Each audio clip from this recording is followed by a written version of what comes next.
हे guys, अस्सलाम वालेकुम। This is Rabia मुगनी and you watching me on Fuchsia Magazine. और आज ड्रामा कप स्पेशल में हमारे बड़े ही स्पेशल मेहमान हैं Badar Mahmood, yes the director of Ishqiya. तो हमने सोचा उनसे बात की जाए कि क्या हमें हमज़ा और रूमी की हैप्पी एंडिंग मिलेगी या नहीं मिलेगी, अज़ीम और हमना के दरमियान क्या होगा। तो हमने कहा डायरेक्ट उन्हीं से सवाल किए जाते हैं। इश्क किया मैंने, हाँ मैं हार। कैसे हैं आप बदर साहब? अस्सलाम वालेकुम, कैसी हैं आप? वालेकुम अस्सलाम, मैं बिल्कुल ठीक ठाक हूँ। थैंक यू सो मच कि आपने टाइम दिया। Thank you. और प्लेजर। बारिश में आप कुछ ना कुछ करके पहुंच गए। पहुंच गया। पहुंच गए। ट्विटर फॉलो कर रहे हैं आप? जी, देखा है आपने कितना हंगामा मचा हुआ है इस वक्त? बहुत हंगामा। आपने बहुत हंगामा मचाया हुआ है। अब मुझे बहुत ज़्यादा मेंशन किया गया है ट्विटर पे, बहुत Exactly. हाँ, लेकिन किस किस को जवाब दूँ, क्या दूँ, समझ नहीं आया। लिटरली मैं आज सुबह जब चेक रही थी, पीपल आर बेगिंग यू कि बदर महमूद साहब प्लीज़ हमज़ा और रूमी के हैप्पी एंडिंग कर दें, हमें रुलाएं नहीं। हम तो क्या होगा, आप सुन रहे हैं सारी जो एप्लीकेशंस आ रही हैं, इतनी जो दरख्वास्तें आ रही हैं, आप कुछ असर हो रहा है या आप कहेंगे नहीं, कर लो जो करना है, मैं तो कर चुका जो मैंने करना था। नहीं, ये बैगिंग और जो भी चीज़ें ये पहले आ जाती तो शायद कुछ हो जाता। अभी अब चीज़ें मुश्किल हैं, ओ मतलब हम काफ़ी रो रहे होंगे, कह सकते हैं। कह सकते हैं।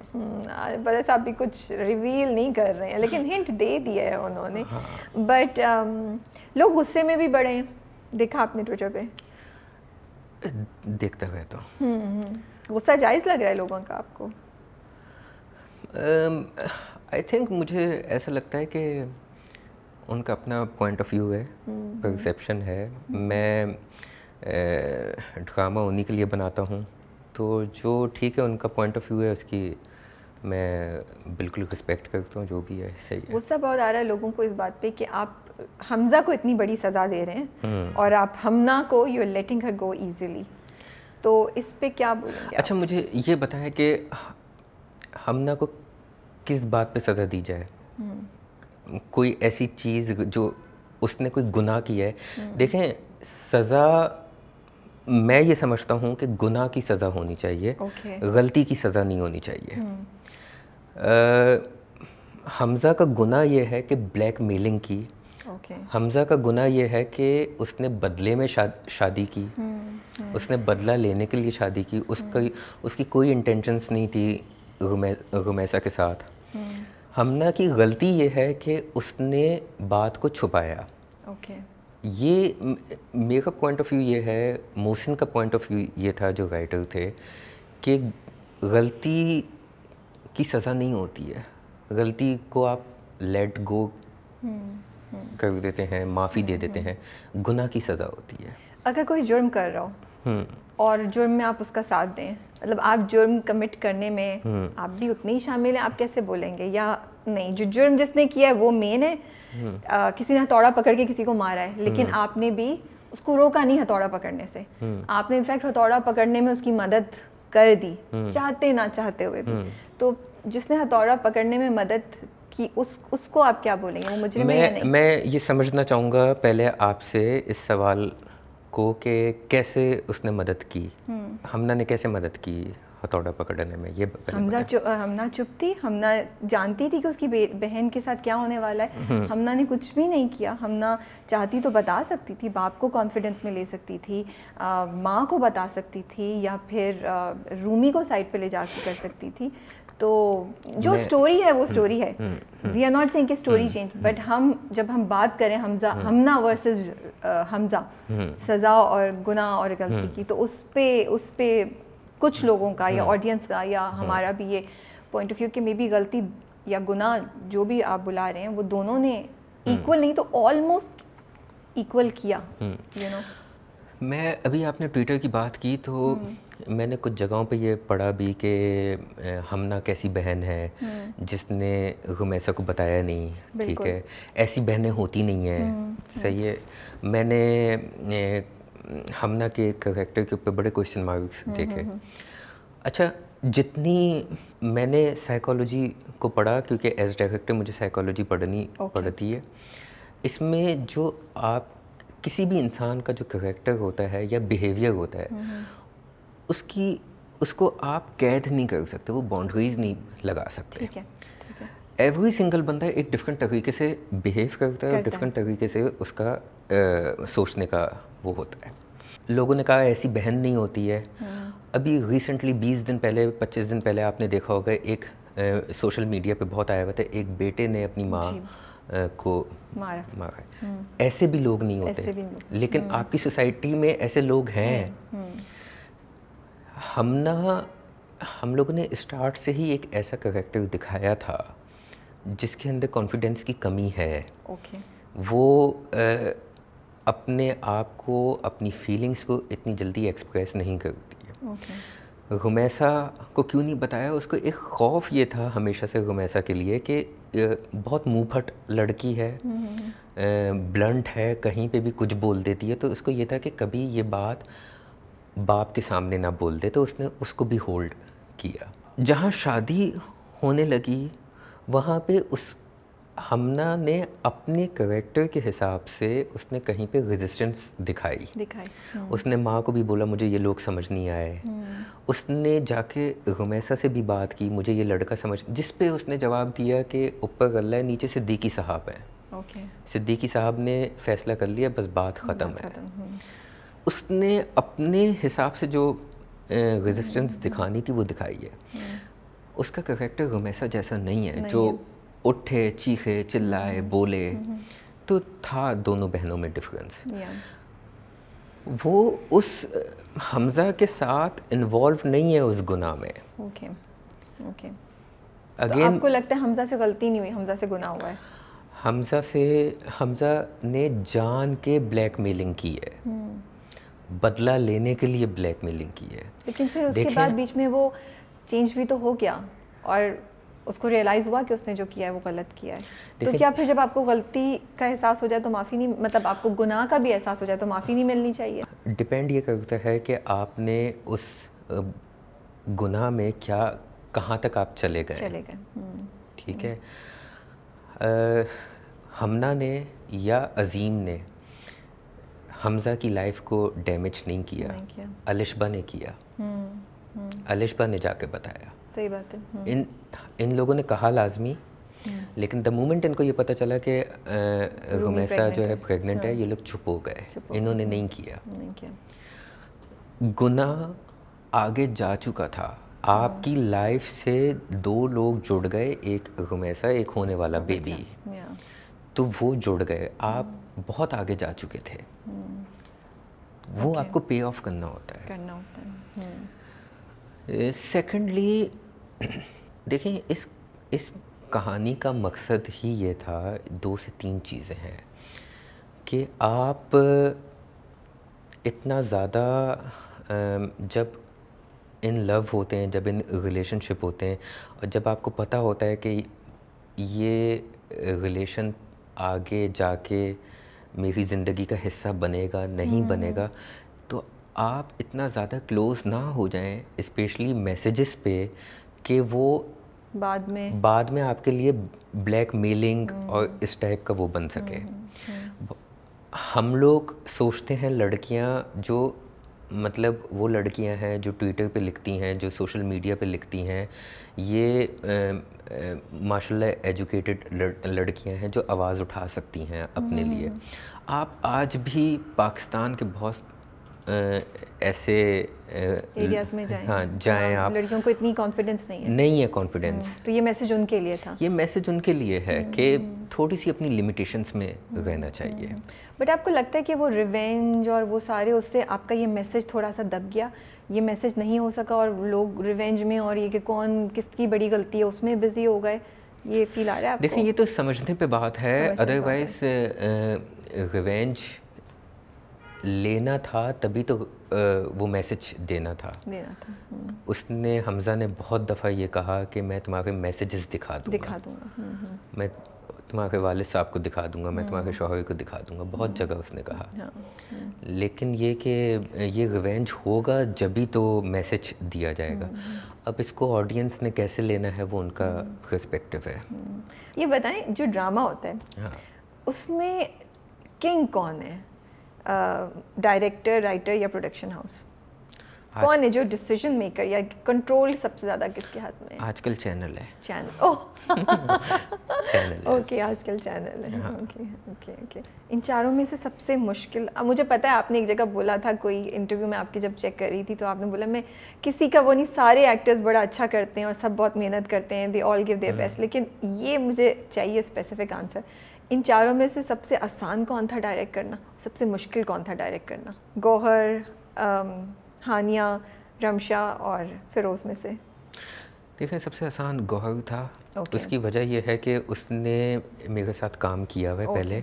हम लोग एक पेज पे होते हैं और वो समझ जाते हैं फ़ौरन आप जो बोल रहे हैं। हाँ, He gets वो your समझ point of जाते view. हैं। Okay. मुश्किल कोई भी नहीं था, लेकिन हाँ ये था कि जैसे फिरोज़ की सजेशंस बहुत आती हैं। Okay.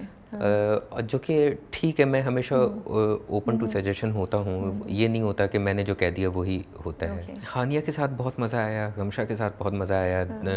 दोनों बात को बहुत जल्दी समझते हैं, हाँ। डिलीवर भी करते हैं, तो इतना ज़्यादा मुश्किल किसी के साथ नहीं हुआ। हाँ, फिरोज़ की अपनी सजेशंस होती थी। ओके, तो उस पर क्या पूरा डिस्कशन होता था या आप उन्हें कन्विंस कर लेते थे कि देखो मैं इस तरह कर रहा हूँ तो ये, या और sometimes you would give in a little bit? नहीं, मैं स्पेस बिल्कुल देता हूँ। कहीं पे मैं कन्विंस मैं ख़ुद भी हो जाता हूँ।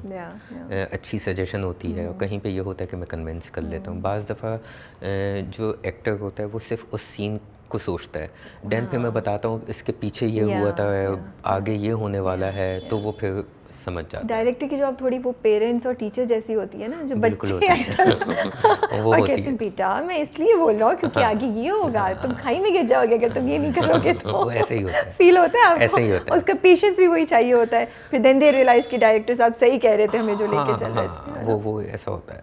रमशा से जब बात हुई, उन्होंने मेंशन भी किया कि इनिशियली उनको रूमी के कैरेक्टर के लिए आप लोग सोच रहे थे, फिर उनको तो क्यों, why were you thinking of her as Rumi, और फिर क्या बात की रमशा ने कि आपने कहा कि ठीक है हम ना, Ramsha will be doing it better? मैंने कोई बात नहीं की। मैं उनको जब भेजा स्क्रिप्ट और बात की तो हाँ, रुमैसा के कैरेक्टर के लिए की थी। Okay. उसके बाद वो 5 एपिसोड लेकर गई और उधर से उसका कोई ऐसा ख़ास जवाब नहीं आया। Okay. देन हम लोगों ने अपनी कास्टिंग आगे बढ़ाई। Oh, okay. मुझे फिर एक दिन मेरा जो जीएम बिग बैंग है, उनसे ऐसी बात हुई, तो उन्होंने मुझे फ़्लो में बताया कि यार वो रमशा ने मुझे कॉल की थी, उसने कहा कि मुझे हमना का कैरेक्टर ज़्यादा अच्छा लगा है। Okay. देन मैंने उस रमशा को कॉल की और मैंने कहा कि तुम हमना करना चाहती हो? बोलती जी। तो फिर मैंने उसको हमना के उस पे लिया। ओके, पर बड़े दोनों डिफरेंट हैं, मतलब initially you were thinking of resume ऐसा, फिर आपने उसको हमना कर दिया, तो एक एक्टर के लिए कुछ भी मुश्किल नहीं होता। वो यही मैं ये बिलीव करता हूँ, यही रमशा जो है रुमैसा बन सकती है, यही हानिया जो है हमना बन सकती है। दोनों इतने टैलेंटेड हैं, वो बिल्कुल किया जा सकता है। और गौहर में ऐसी क्या बात थी कि आपने कहा कि यार अब तुम पॉजिटिव कैरेक्टर भी करो और तुम अजीम जैसा अजीम कैरेक्टर करो? मुझे हमेशा ना ऑफ बीट जाना बहुत पसंद है। ओके। मुझे जैसे चीख में जब मैंने बिलाल को नेगेटिव के लिए कास्ट किया, तो मुझे 2-3 लोगों ने कहा भी कि यार वो नेगेटिव कर लेगा। इवन बिलाल ने खुद ने भी कहा कि बदर भाई मैं नेगेटिव कर लूँगा। मैंने बोला कि यार यही ट्रेंड मैंने तोड़ना है।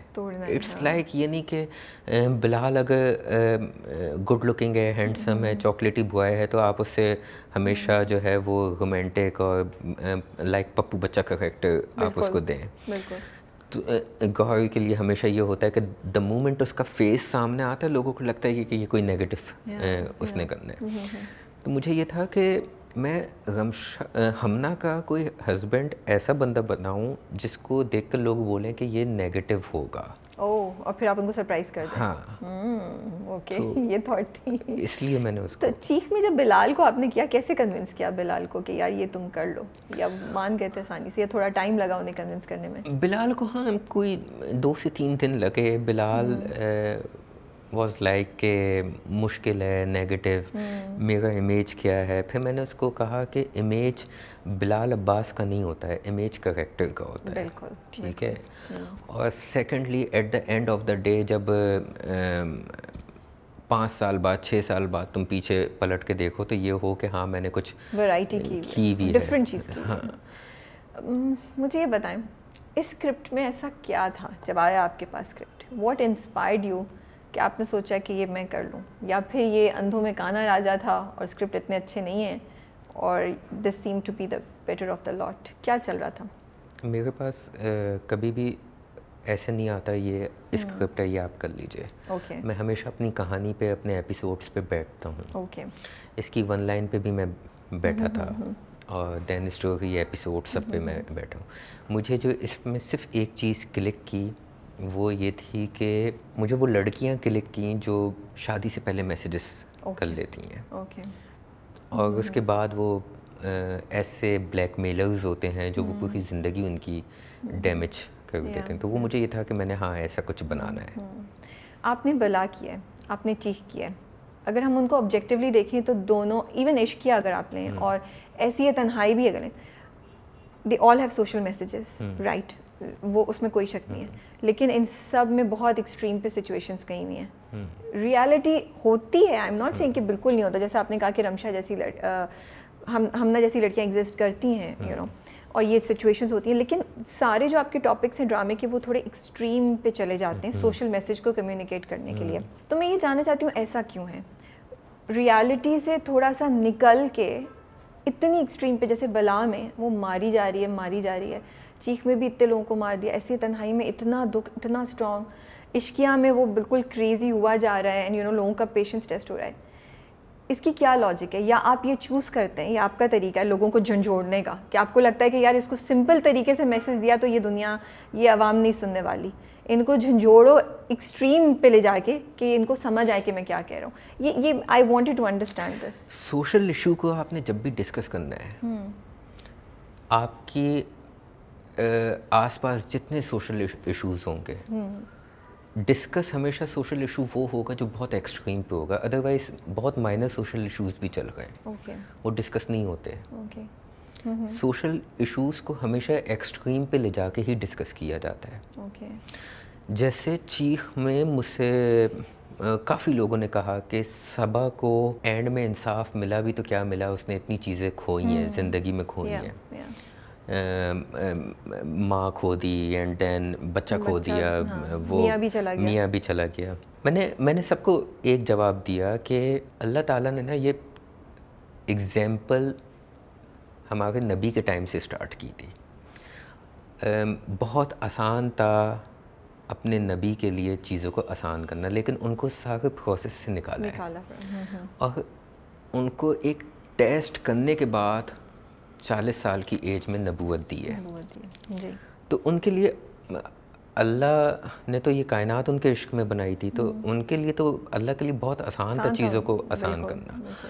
तो मैसेज उसमें भी, चीख में भी यही था कि आपकी लाइफ में स्ट्रगल्स आएंगी, बहुत चीज़ें आएंगी जिनको आपको खोना पड़ेगा, लेकिन at the end of the day आप जिस चीज़ के लिए खड़े हुए हैं उसके लिए आप बैक ऑफ होते हैं या खड़े रहते हैं। इमाद शायान को आपने क्यों मारा, वो मेरे बहुत क्वेश्चंस थे कि शायान के पीछे तो लोगों को बहुत दुख था। हाँ, वो असल में दोनों मियाँ बीवी का, दोनों उस कपल का केमिस्ट्री ऐसी बना दी थी। देन वो जब उसकी डेथ हुई और बहुत अनएक्सपेक्टेड डेथ हुई। अनएक्सपेक्टेड, हाँ, वो तो शॉक था। आपने हम सबको हिला दिया। हम सबको वो मैंने उसमें प्रोमो की शूट्स में भी नहीं डाला कहीं पे। I know, we couldn't believe जब हुआ, लाइक क्या वाकई हो गया है, यू नो। जो रिव्यूअर्स के रिव्यूज़ होते हैं, जो ऑडियंसेस के हो रहे हैं, रिएक्शंस आते हैं या कमेंट्स आते हैं, उसको कितनी इंपॉर्टेंस देते हैं आप? देते हैं इंपॉर्टेंस, या आप कहते हैं यार मुझे पता है मैं क्या कर रहा हूँ? आप लोग बोलते हैं। मैं आपको वैसे ऑनेस्टली बताऊं, मैं कमेंट्स पढ़ता भी नहीं हूँ। अच्छा। मैं इवन जो ब्लॉगर्स या जो रिव्यूज़ लिखे जाते हैं मैं वो भी नहीं पढ़ता हूँ। ओके, उसकी रीज़न क्या? उसकी रीज़न ये है कि बस मुझे ऐसा लगता है कि मैंने एक ज़माने में शुएब मंसूर साहब को थोड़ा सा असिस्ट किया। तो कुछ चीज़ें थी जो शुएब साहब से मैंने सीख ली। एक चीज़ ये थी, शुएब साहब ने ये कहा कि कभी भी अपनी बनाई हुई चीज़ पे डिबेट नहीं करनी है। क्योंकि सामने वाला अपने पर्सपेक्टिव से देखेगा, वो जिस एंगल से देखेगा तुम उस एंगल से नहीं देखोगे, और जिस एंगल से तुम देखोगे वो नहीं देखेगा। सेकेंडली उन्होंने मुझे एक बात कही थी कि लोग जो हैं वो खुदा की बनाई हुई तख्लीक में से भी नुक्स निकालते हैं, तो आप लोगों की कोई हैसियत नहीं है। मुझे क्रिटिसिज्म पे कोई इशू नहीं होता है। लोगों का जो पॉइंट ऑफ व्यू होता है उसमें मैं ये नहीं कहता कि जो सिर्फ अगेंस्ट कमेंट्स होते हैं मैं वो नहीं पढ़ता, मैं जो मेरे लिए कमेंट्स होते हैं मैं वो भी नहीं पढ़ता हूँ। जो अच्छे कमेंट्स होते हैं वो भी नहीं पढ़ता हूँ। मुझे ये होता है कि बना दिया ठीक है, दे दिया। अब Then how do you learn? We all learn, right? हम as we go, हम हर because सोशल मीडिया, दुनिया, ये हालात, ये इन्वायरमेंट ही इतना तेज़ी से चेंज हो रहा है, ये फील्ड ही ऐसी है, प्रोडक्शन, डायरेक्शन, एक्टिंग, एक नई टेक्निक, कैमरे के पॉइंट ऑफ व्यू से भी एक नई टेक्निक आ जाती है, एंगल्स के भी, पहले कहाँ एक सिंपल सा वो एक शॉट लेते थे, अब कितने तरीक़ों से लिया जाता है, स्टार प्लस में ढा ढा ढा ढा करते थे, हम लोग वैसा नहीं करते, देयर सो मेनी। तो फिर आप कैसे, मतलब प्रोसेस क्या होता है? आप सोचते हैं कि हाँ मैं इस चीज़ को ऐसे और बेहतर कर सकता था अगर आप ये सब नहीं होता तो? देखिए, लर्निंग प्रोसेस ये होता है कि सबसे पहले मैंने शूट किया ना, क्योंकि शूट इतनी हैसल होती है और इतनी हेक्टिक होती है कि बाज़ दफ़ा आपको नहीं पता चलता है कि जब आप एडिट टेबल पे बैठते हैं बोलते हैं यार ये हो सकता था। अभी लाइक जैसे आप सवालात पूछ रही हो सकता है मैं उठ के जाऊँ आपको हो के यार ये भी पूछना चाहिए था। वो ये चीज़ें होती हैं। तो जो लर्निंग प्रोसेस है वो मेरा होता है एडिटिंग पे। वहाँ पे मैं चाहे किसी से बोलूँ या ना बोलूँ, दिल में सोचता हूँ यार ये भी हो सकता था, ऐसा भी हो सकता था, चलो कोई बात नहीं नेक्स्ट टाइम। तो वो वहाँ होता है। आप एक्सपेक्ट कर रहे थे कि हमना के कैरेक्टर पे इस तरह का बैकलैश आएगा, इस तरह का रिएक्शन आएगा? लेकिन जब हमना का कैरेक्टर मैंने डिज़ाइन किया था उस वक्त मोहसिन के साथ यही डिस्कशन हुई थी कि हमना जो है ना वो जिन लड़कियों को रिप्रेजेंट कर रही है वो सोशल मीडिया पे नहीं है। तो आएगा ये क्वेश्चंस आएंगे। रमशान ने भी 2-3 दफ़ा बात की, मैंने उसको भी एग्जैक्टली यही बोला कि इन लोगों को रमेसा का कैरेक्टर अच्छा लगेगा क्योंकि सोशल मीडिया यूज़ करने वाली आवाम वो है जिनके हाथ में हर वक्त फेसबुक है और ये है, उनके हाथ में भी ऐसा नहीं है, लेकिन वो इतनी एक्सप्रेसिव नहीं है, उनको समझ नहीं आता लिखना क्या है। बीच में ये भी बहुत हो रहा था हमजा इज़ लाइक कबीर सिंह, कुछ आपके दिमाग में था कबीर सिंह से रिलेशन जब आप इसको डिज़ाइन कर रहे थे, जब आपने शुरू की डायरेक्शन, या ये कम्प्लीटली ऑफ ट्रैक था ये चीज़? मैं आपको ऑनेस्टली बताऊं, ये मुझे काफ़ी कहा गया। मैंने सबको एक बात बोली, जो पहले 2 एपिसोड मोहसिन ने मुझे भेजे हैं, आप अगर वो ईमेल पे डेट देख लें तो उस वक्त कबीर सिंह रिलीज़ भी नहीं हुई थी। ओके, तो उसका कोई जहन में कोई जहन नहीं था। फिर सेकेंडली आई डोंट नो क्यों हमज़ा को कबीर सिंह से मिलाया गया। क्या दुनिया में लोग मिलते नहीं हैं, बिहेव ऐसे नहीं करते? ऐसा क्यों है कि सिर्फ कबीर सिंह क्यों? कबीर सिंह को भी किसी से भी मिलाया जा सकता था। एग्जैक्टली। तो है, चीज़ें होती हैं, सिमिलर होती हैं। अगेन वही वाली बात है, मैं नहीं जवाब देता, मैं आगे चला जाता हूँ, मैं नहीं सुनता। मुझे एक बात बताएं, आजकल इस टॉपिक पे बहुत है कि हमारे यहाँ जो ड्रामा 20 किस्तों का होना चाहिए या 18 का होना चाहिए, चलें वो 30 पे या 28 या 33 पे क्यों जाता है? बहुत से लोगों ने जो हमारे पास इंटरव्यू के लिए आए, राइटर्स, डायरेक्टर्स, एक्टर्स, उन्होंने बोला ये अब प्रोडक्शन हाउसेस और चैनल्स की डिमांड है because they can't make money. आप कहाँ स्टैंड करते हैं इस बीच में, क्योंकि आप डायरेक्शन में हैं और हम लोग फील करते हैं जैसे अब इश्किया में 3 किस्तों पे हम बाप पे रोते रहे, क्या ज़रूरत थी हमें बाप पे रोने की? उसको अब उसके बरक्स अगर मैं थोड़ा सा पीछे जाऊँ तो जब रुमैसा और हमज़ा का रोमांस दिखा रहे थे तो वो कितना खूबसूरत था। तो अगर खींचना ही है तो फिर हम ऐसे क्यों नहीं खींच रहे कि जिससे लोग स्माइल करें, लोगों को इंटरेस्ट हो? मतलब उनके रोमांस में उनका फ़नी, उनके कॉमेडी, जो वो सीन मुझे आज तक याद है, वो जिम में उसके साथ चली जाती है, उसको जूतों में अपने वो टिश्यू पेपर डालती है, तो हम इस चीज़ को क्यों नहीं एक्सटेंड करते? हमें 3 किस्तों में उसको बाप को रोना, वो कमरे में बैठी वो देखना, इस क्या ख्याल है आपका? कुछ हो सकता है चेंज आगे, हम उम्मीद कर सकते हैं? बाज़ दफ़ा ना कैरेक्टर का चेंज ओवर होता है। ओके, ठीक है। एक्चुअली हाँ, ये सबको दिखा के वो 3 एपिसोड जो है बाप का हमने दुख दिखा दिया, वो एक्चुअली बाप का दुख नहीं दिखाना था, वो दिखाना था हमज़ा का चेंज ओवर। हमज़ा का चेंज ओवर, ओके। उस सारे प्रोसेस में हमज़ा का चेंज ओवर हुआ है।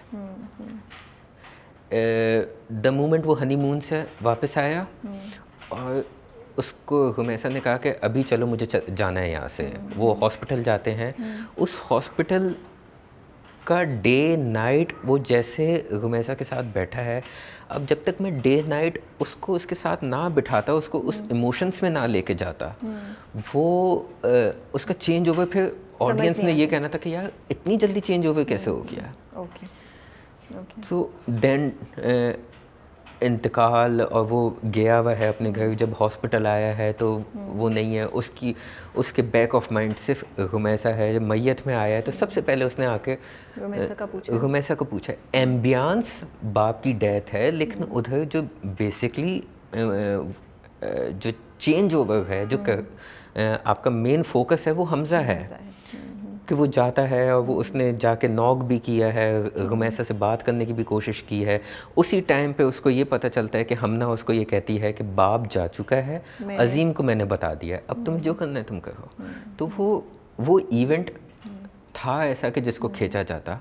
बाप की डेथ को बहाना बना के उन लोगों को, सबको चाहों को एक जगह जमा करना एक वो था, क्योंकि हमज़ा का मुस्तकिल अजीम के घर जाना होता नहीं होता। तो ये तो खैर मेरी जस्टिफिकेशन हो गई जो आपने इश्किया के ऊपर बात की। अदरवाइज़ जो बात है 28 से 30 एपिसोड की, हाँ, ये जिन्होंने भी आपसे, राइटर, प्रोड्यूसर्स, डायरेक्टर्स ने जिन्होंने भी कहा कि ये डिमांड हो गई, बिल्कुल ये डिमांड हो चुकी है। एक ड्रामा इतना कॉस्टली बनने लगा है कि अब वो शायद उनको 18th और 20th एपिसोड में नहीं वो होता है। लेकिन हाँ, इसका कंटेंट डिज़ाइन ऐसा होना चाहिए कि वो हो। इसके अलावा मैंने एक ये भी प्रोसेस समझा है, चाहे आप कोई भी कहानी उठा लें, ऐसी तन्हाई उठा लें, मुबारक को बेटी उठाएं, बला उठाएं, चीख उठाएं, कोई 3 से 4 एपिसोड बीच में आते हैं ऐसे जो टेम्पो को स्लो कर देते हैं। वो होता है, इश्किया में भी हुआ है, वो सब जगह होता है। थैंक यू सो मच, आपने इतने पेशेंस के साथ मेरे सारे सवालों का जवाब दिया, और 2-3 सवालों का तो आपने खुद ही जवाब दे दिया। जैसे मैं पूछना चाह रही थी कि हमज़ा और हमना में से ज़्यादा बड़ी गलती किसकी है, विच वी नो कि आपको क्या लगता है किसकी गलती है? आई थिंक हमज़ा की 20% या 30% ज़्यादा होगी, बट मेरे हिसाब से दोनों कटहरे में खड़े होने चाहिए। सिर्फ आप हमज़ा को नहीं पकड़ सकते। ये एज ऑडियंस मेरा अपना पॉइंट ऑफ व्यू है। डेफिनेटली राइटर डायरेक्टर का अपना पॉइंट ऑफ व्यू होता है, लेकिन मेरे हिसाब से हमज़ा को अगर सज़ा मिल रही है तो हमना को भी मिलनी चाहिए। सिर्फ हमज़ा को नहीं हम सज़ा दे सकते। हमना शुड ऑल्सो पे अ प्राइस। अगर आप हमज़ा को सज़ा दे रहे हैं तो फिर हमना को भी कुछ करना चाहिए, और अगर आप हमना को you are letting her get away, फिर हमज़ा की भी माफ़ी होनी चाहिए मेरे हिसाब से, क्योंकि गुनाह की भी माफ़ी मिल जाती है अल्लाह के पास से, राइट? तो फिर हम तो इंसान हैं, और Hamza is regretting and Hamza is trying. और हमना ने तो अपनी, हमज़ा तो देखिए गैर है, हमज़ा तो गैर है। हमज़ा ना तो हमना से रिलेटेड है, ना ही रूमी से रिलेटेड है। हमना तो रूमी की बहन थी। तुमने एक इंसान जो तुम्हें पता है कि तुम्हारी बहन के साथ आगे क्या करेगा, तुमने अपनी बहन को जाने दिया। बाप ने तो मरना ही था, आई एम नॉट बीइंग, बाप ने तो मरना ही है ना, वो तो आज नहीं तो कल मरेगा। हो सकता है बाप नहीं मरता, आप क्यों अज्यूम कर रहे हैं? बट आपने अपनी बहन को जाने दिया, धकेल दिया। सॉरी, ये मेरा पॉइंट ऑफ व्यू है। नहीं, ठीक है। Otherwise I am looking forward to see के क्या होता है। मैं भी बड़े दुख में होंगी अगर हमज़ा, और ट्विटर पे मैं भी साथ दूंगी ट्विटर वालों के हंगामा करने में और दुख में रोने में। नहीं, बिल्कुल आप हंगामा आई एम वैसे I don't like to watch sad endings, honestly I love to watch. मुझे होता है उम्मीद होनी चाहिए, तो मुझे हैप्पी एंडिंग्स चाहिए होती हैं। तो कुछ भी कर लें, एंडिंग आप हमें हैप्पी दे दिया करें। इंशाल्लाह अगले में दूंगा। आप अपने फैंस को कोई मैसेज देना चाहेंगे जाने से पहले तो प्लीज़? नहीं, बस thank you so much Ishqiya पसंद करने का। सेकेंडली देखते रहें, फीडबैक देते रहें। मैं इंशाल्लाह कमेंट्स पढ़ूंगा आपके। और कोशिश करूँगा कि आप लोगों की उम्मीदें पर और ज़्यादा काम किया जा क्योंकि सके। I think people really enjoyed it, so you should see कि कितनी तारीफ़ हो रही है और कितने अच्छे तरीके से आपने हमज़ा और रूमी का जो कैरेक्टर है उनको बिल्ड किया और उनको वो किया है। लाइक जो आप चाह रहे थे वो हमज़ा पे गुस्सा है लोगों को आया, हमना पे इरिटेशन हुआ और फिर जब सब चीज़ें हुई तो लोग जज्बे में खड़े हो गए। सो हम लोग उन इमोशन से गुजरे हैं जो आप इमोशंस कम्युनिकेट करना चाह रहे थे। नहीं, आप बिल्कुल सही बात है। और इसीलिए मैं हमेशा कहता हूँ कि मैं जो ऑडियंस का पॉइंट ऑफ व्यू है इसकी बड़ी रिस्पेक्ट है, बिल्कुल। और उनका अपना पॉइंट ऑफ व्यू है, लाजमी सी बात है। बाज़ दफ़ा अगेन यही होता है कि आप शूट करते हुए आपको पता ही नहीं चलती हैं चीज़ें। कुछ चीज़ें, कुछ सीन्स ऐसे होते हैं जो आप एडिट पे जाके निकाल देते हैं। बिल्कुल। तो वो चीज़ें होती हैं, हमारे एंड से भी होती हैं। लेकिन अगेन ये पॉइंट ऑफ व्यू मेरा है, मोहसिन का है, कि मुझे ऐसा लगता है कि हमना ने गलती की है, उसने गुनाह किया है। ये तो मेरे ख्याल में इसमें हम एक और डिस्कशन करनी बिल्कुल चाहिए। करें, बिल्कुल की जाएगी। But thank you so much, we really enjoyed Ishqiya and thank you so much इस बारिश में भी कि आप आए और आपने हमें टाइम दिया। My pleasure, my honoured. इश्क किया